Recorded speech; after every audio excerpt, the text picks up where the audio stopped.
Thank you, Mr. Deputy Speaker. I am an Ahmadi Muslim.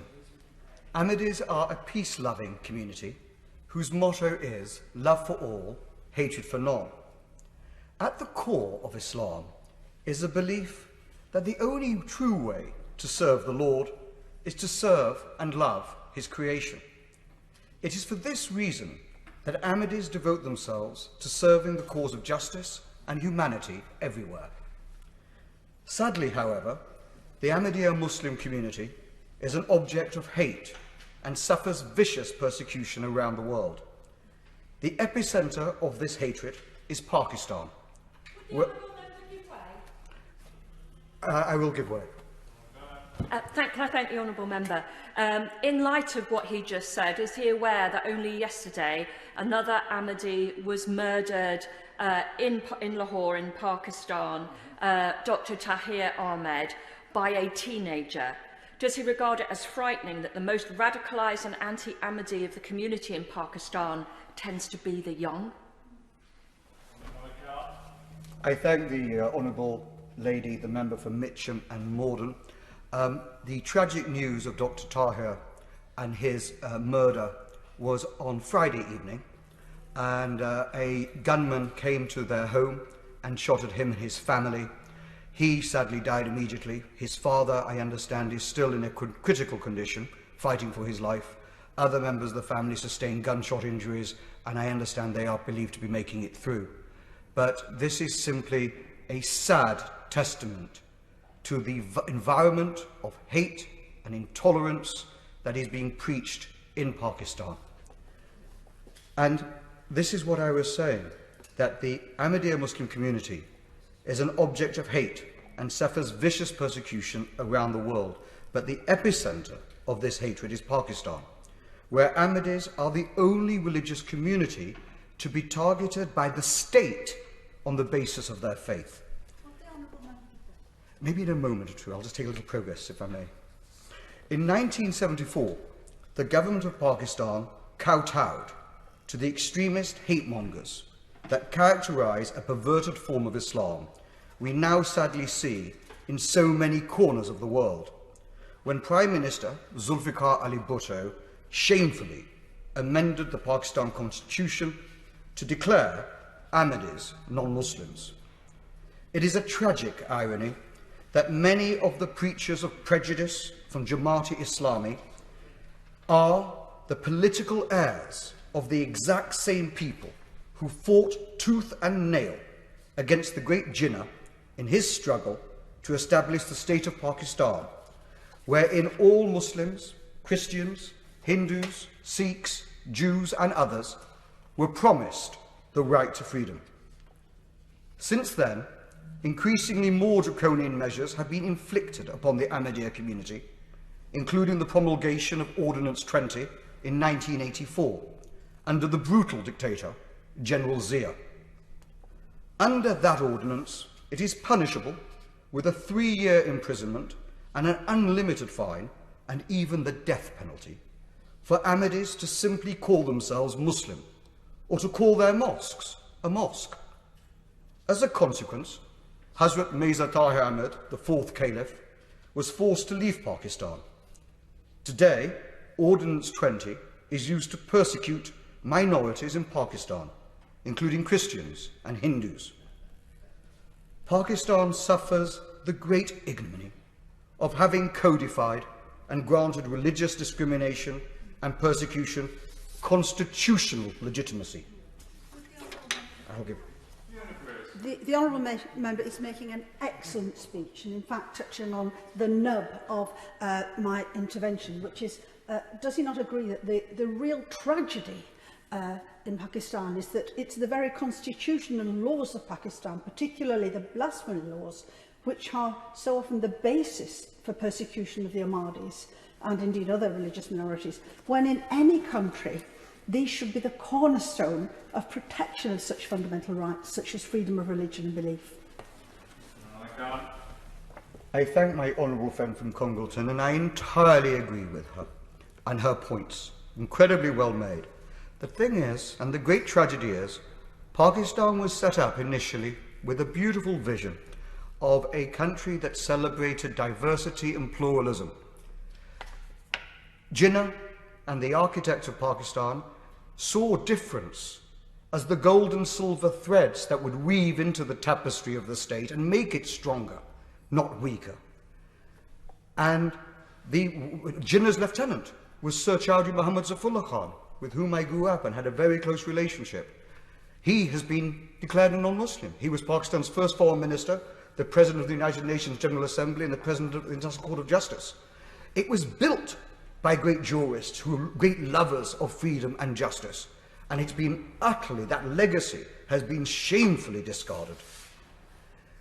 This persecution and that loss of the legacy that could have been is just as evident, sadly, in Pakistan's civil society.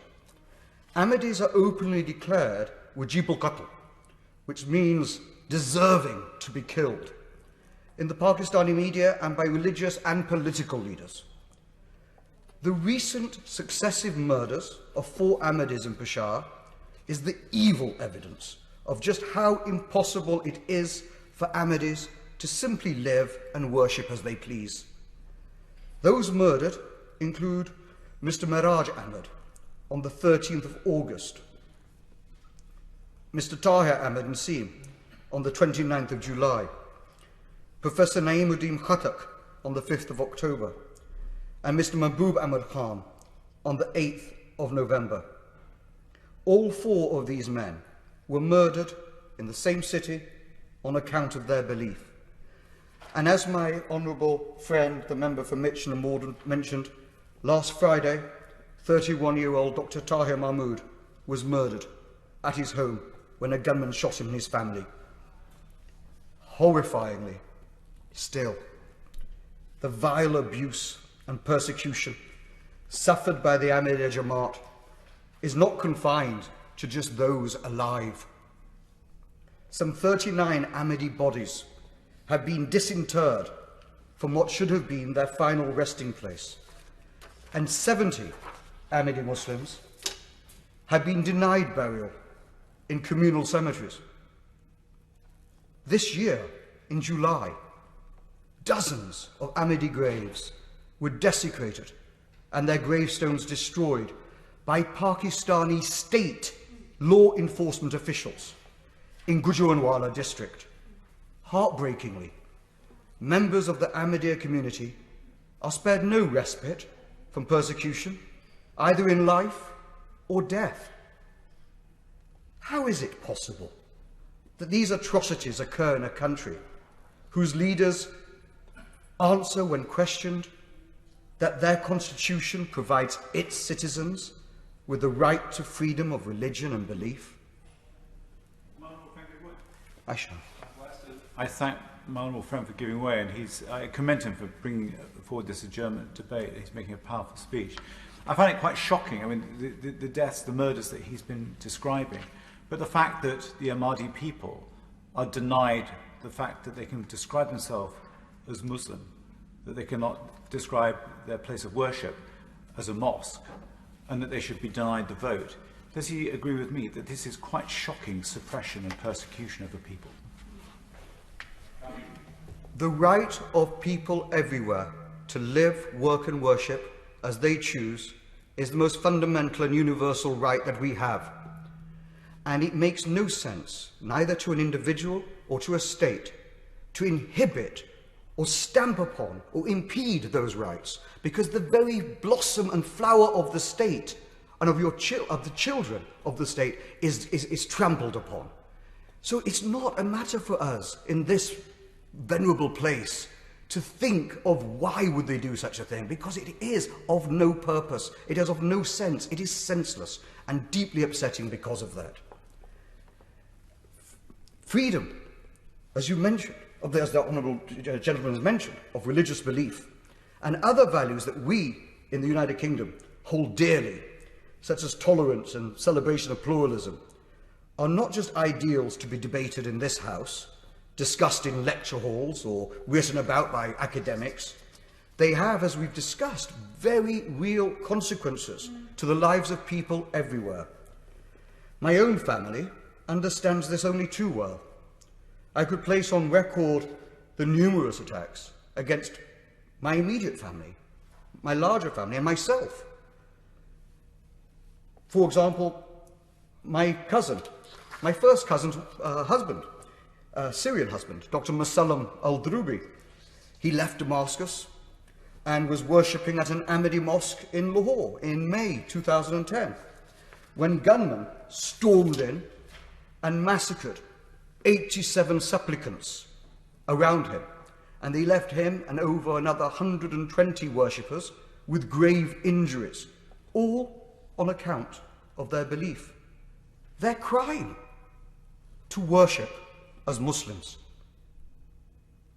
Pakistan is the world's leading exporter of hate across the globe, which it fabricates on an industrial scale. This dangerous extremism and religiously inspired violence has been broadcast, transmitted, and normalized in communities around the world who ape this hideous behavior. For example, anti-Ahmadi hate speech, which had been broadcast through television and radio in the United Kingdom. Channel 44, an Urdu language current affairs satellite channel, was fined £45,000 by Ofcom for airing 2 episodes of a discussion programme which featured a participant making serious and unsubstantiated claims against the Ahmadi community. This is not just the first case. In 2013, Takbir TV, a free-to-air Islamic channel, was fined £25,000 after broadcasting statements describing Ahmadis as having monstrous intentions and being lying monsters. There is a direct connection and a direct correlation between this sort of hate speech and violence perpetrated against members of the Ahmadiyya Jamaat. Freedom of speech certainly is a vital pillar of our way of life, but incitement to murder and violence is not, and never has been, freedom of speech. Hatred preached in Pakistan does indeed result in violence on the streets of the UK and around the world. The murder of a Scottish Ahmadi shopkeeper, Asad Shah, in 2016, whilst working peacefully in his shop in Glasgow, evidences this truth. His crime? Sending out Easter greetings to his Christian neighbours and friends. A community, like all Ahmadis, he felt a part of, and they a part of his. Here we see the Ahmadis' belief in love for all, hatred for none, juxtaposed against the peddlers of hate. A report by the APPG on the Ahmadiyya Muslim community, titled Suffocation of the Faithful, has raised concerns that the deliberate targeting of members of the Ahmadiyya Muslim Jamaat within the United Kingdom originates from Pakistan, a result of the filthy reservoir of hate that Pakistan permits and enables. Worse, there is evidence, as outlined by the APPG's report, that aid money given by Her Majesty's government is spent on supporting government-run schools in Pakistan that encourage intolerance and hatred. Professor Javed Rahman provided damning evidence on nationalised schools in Pakistan when he spoke at the second session of the APPG inquiry, which my honourable friend from Mitcham and Morden so ably chairs. And he said, and I quote, "I was horrified to see what is being taught to our young children. For example, this word kafir, non-believer or infidel, is openly said about Ahmadiyya, but also about other communities. It is part of our teaching system. I fear that the international aid provided to Pakistan by Her Majesty's government for the purpose of helping education is on occasion, unwittingly, fueling hatred and prejudice in a new generation of Pakistanis. Mr. Deputy Speaker, in order to ensure that this never happens again, I hope that my honourable friend can provide assurances from the dispatch box on behalf of Her Majesty's government that UK aid and development funding will not go to groups individuals or programs engaged in the promotion of hate, whether that be directed against Christians, Hindus, Ahmadis, or others. I have briefly outlined the nature of some of the outrages suffered by Ahmadis and their Jamaat. But what effect does the persecution and discrimination of the Ahmadi community have on Ahmadis and Pakistan itself? Thousands of Pakistanis have sought refuge in freedom-loving Western nations. Even the global Ahmadiyya headquarters was moved to the United Kingdom in 1984. Others, having escaped from Pakistan, find themselves in third countries, where they are unwelcome and face again the horrors of persecution predicated upon their faith.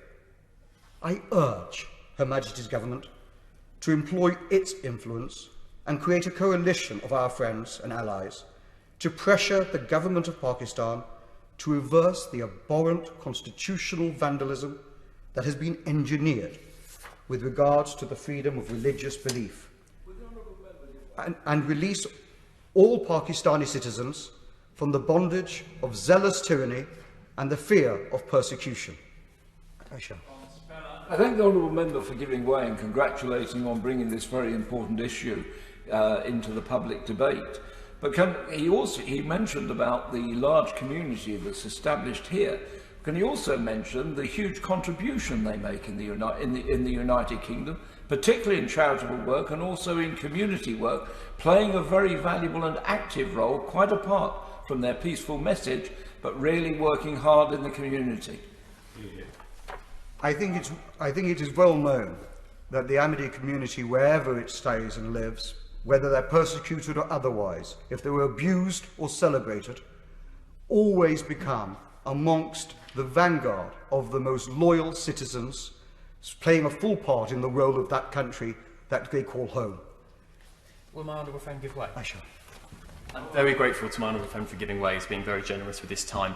The UK has indeed been a welcoming home for the Ahmadiyya community. Indeed, many have settled in my own Carshalton and Wallington constituency due to its proximity to the Battlefooter Mosque in my honourable friend, the member of the Mitcham and Mordens constituency. Would you agree with me that the UK needs to continue playing a leading role in providing refuge and a safe haven for Ahmadis fleeing persecution across the world? I thank my honourable friend for Carshalton and Wallington, and he's absolutely right. For Ahmadis and for so many others, the United Kingdom has long been a beacon of hope and safety, and we should continue to provide this support and offer Ahmadis escaping religious persecution a route to safety. Sadly, in terms of the persecution of Ahmadis, Pakistan is not a lone perpetrator. There are many countries that maintain and enforce discriminatory laws against Ahmadis. The United Kingdom is a staunch friend of Pakistan. Ending the persecution of Ahmadis will serve to strengthen Pakistan and allow all those who truly love it to be active participants in their country's life and future, fulfilling the dream of Pakistan's founder, Quaid-e-Azam, who famously said the following words at the very moment of Pakistan's birth: "You are free. You are free to go to your temples.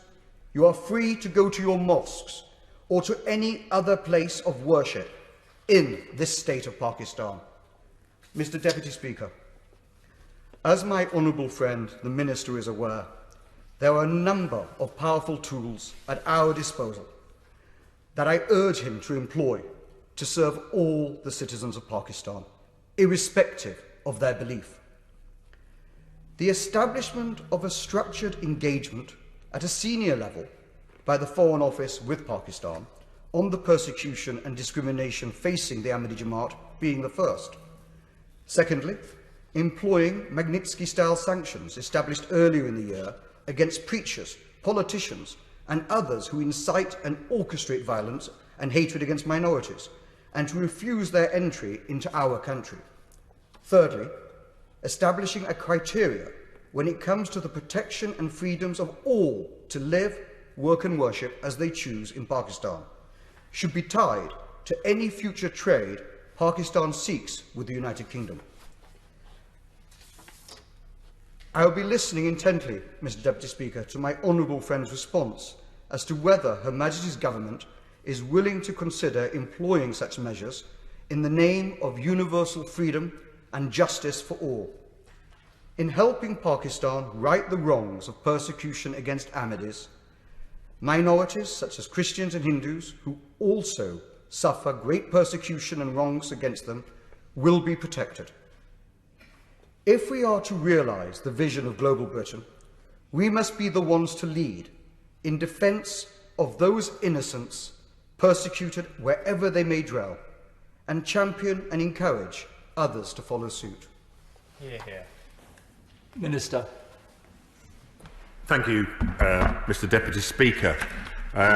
It's a real pleasure to be able to respond to this debate, and I'm incredibly grateful to my honourable friend, the member for Wakefield, for securing it, and also for his passionate and thoughtful, considered speech. I also pay tribute to his work on freedom of religion and belief, including in promoting and protecting the rights of Ahmadi Muslims, and as a member of the all-party parliamentary group for the Ahmadiyya Muslim community.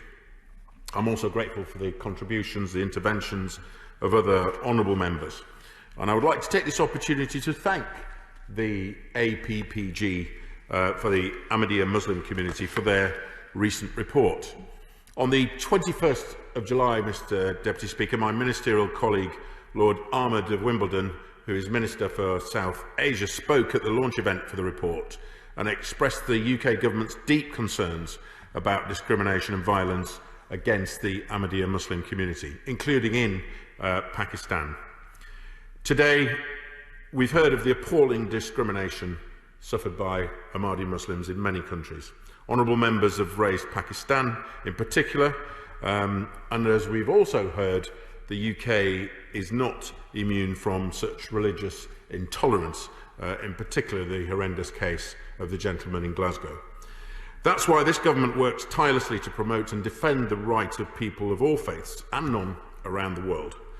People must be able to practice their faith and express their beliefs without fear or discrimination. So I would like to address some of the specific issues raised by my honourable friend about the persecution. I'm more than happy to give way. Thank the Minister for giving way, and he's rightly drawn attention to the appalling incidents that take place on the extremes of the spectrum. But aren't there actually lower level activities, for example trying to organise boycotts against businesses owned by Ahmadis and general lower level harassment? Shouldn't the authorities also be cracking down on that and say this is unacceptable in this country? The honourable gentleman is bang on. Of course we should be calling out this behaviour. Many of these activities take place on social media. We will be bringing forward an online harms bill. Hopefully some of these issues will be addressed. People should be able to, in this country, we pride ourselves on the ability for people to practice freedom of religion or belief. So the honourable member raises an incredibly important point. We've heard about recent incidents of discrimination, including violence against the Ahmadiyya Muslim community in Pakistan. The Constitution does not allow Ahmadi Muslims to call themselves Muslims. Ahmadi Muslims face violence and killings and attacks on their places of worship. And as I've said, social media hate campaigns and discrimination in employment and education.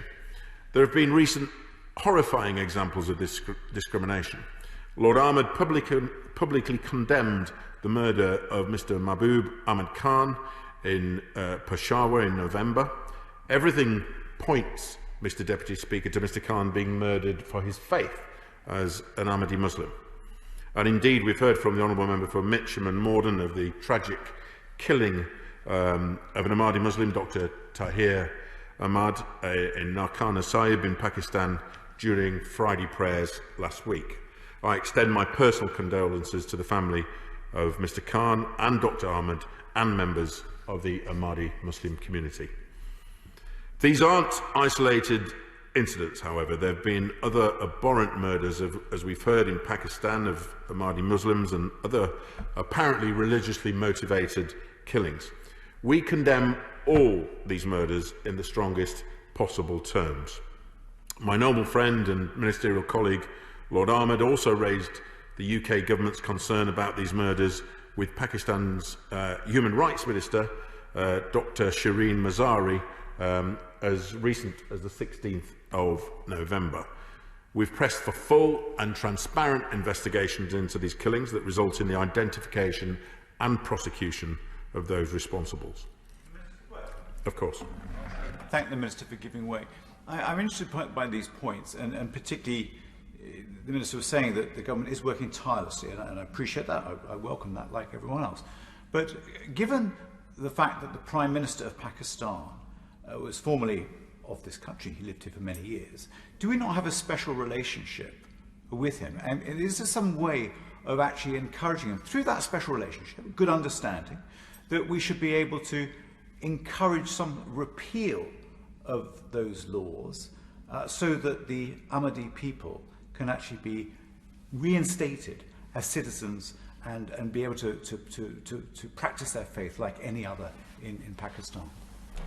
Well, the honourable gentleman raises a good point. We regularly communicate our concern over these issues. It's absolutely the case that people should be able to practice their religions and belief freely without persecution.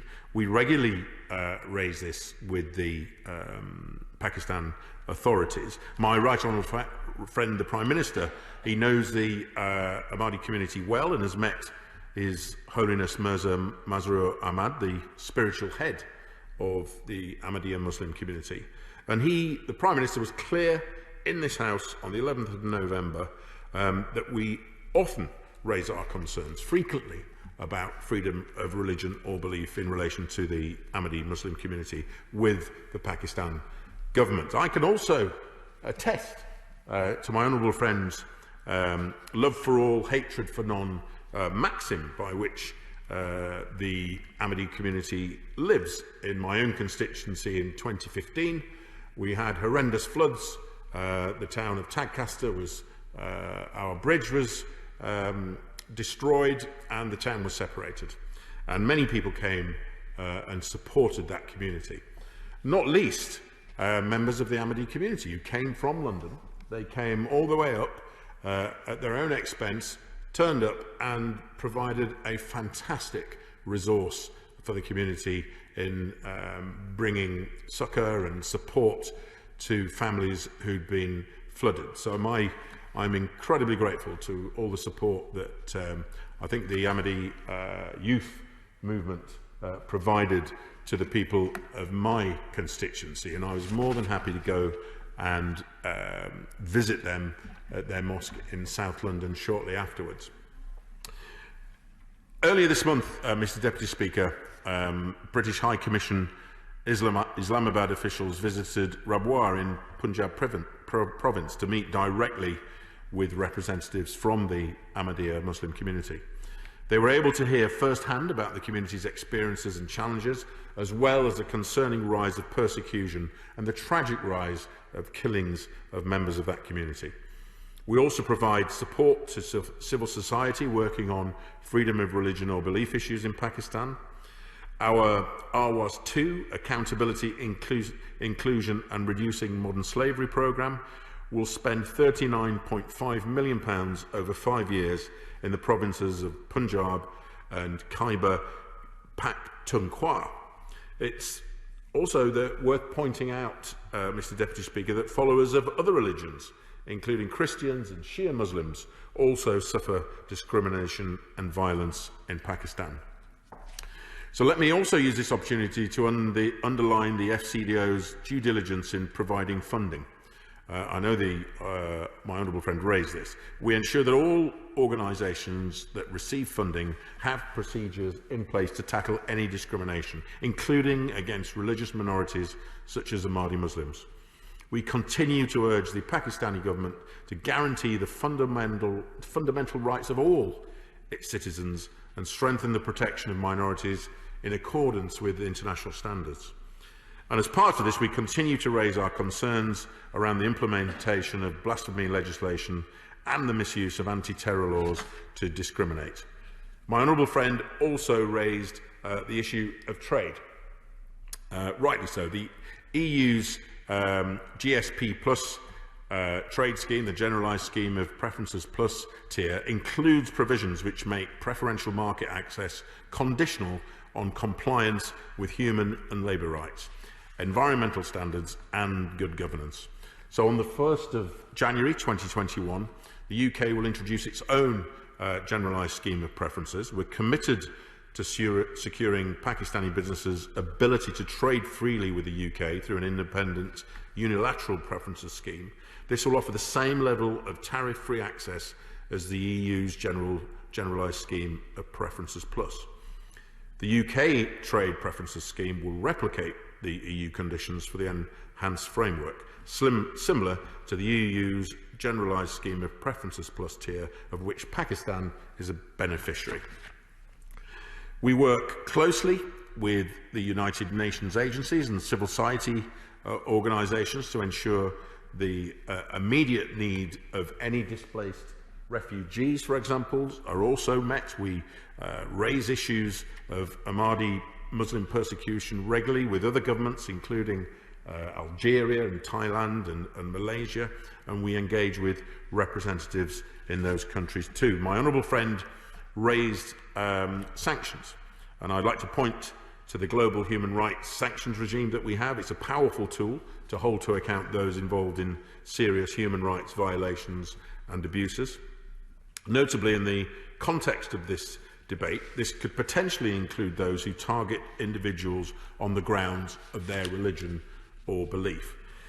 My honourable friend in the House will understand we do not speculate on who may be designated, as to do so might reduce the impact of those designations. Just to go back to our aid relationship, which my honourable friend raised, our relationship with any government is based on an assessment of commitment to our partnership principles, including human rights. I do want to turn now, if I may, to issues around our counter-extremism work at home. We're committed to tackling those who sow hatred and division against any community in this country. Our counter-extremism strategy seeks to address all forms of extremism by challenging those who spread extremist propaganda. We need to strengthen communities and disrupt the most dangerous extremists. And as the House will be aware, policy on this issue is being led by the Home Office. My honourable friend mentioned media and how it can play a negative role in propagating harmful views, as can social media. And this propaganda also finds its way into more traditional channels. We're working to tackle this by using existing legislation. We work to counter these damaging narratives with a range of civil society groups, including overseas.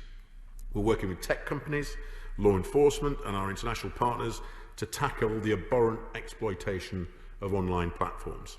And as I said earlier, our online harms white paper sets out plans for world-leading legislation to make the UK the safest place in the world to be online. It will also introduce a new duty of care on companies and will be overseen by an independent regulator. Mr. Deputy Speaker, this has been a timely debate on an incredibly important issue, and I thank my honourable friend for bringing this debate to the House. I shall, in the time allowed me, the next 3 hours.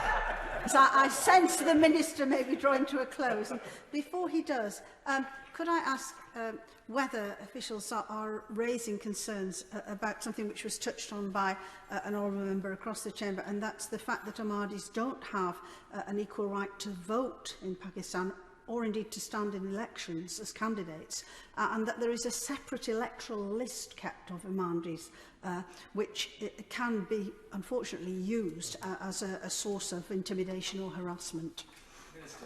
Well, my honourable friend, who is a long-time champion on these issues of freedom of religion and belief, raises an incredible point.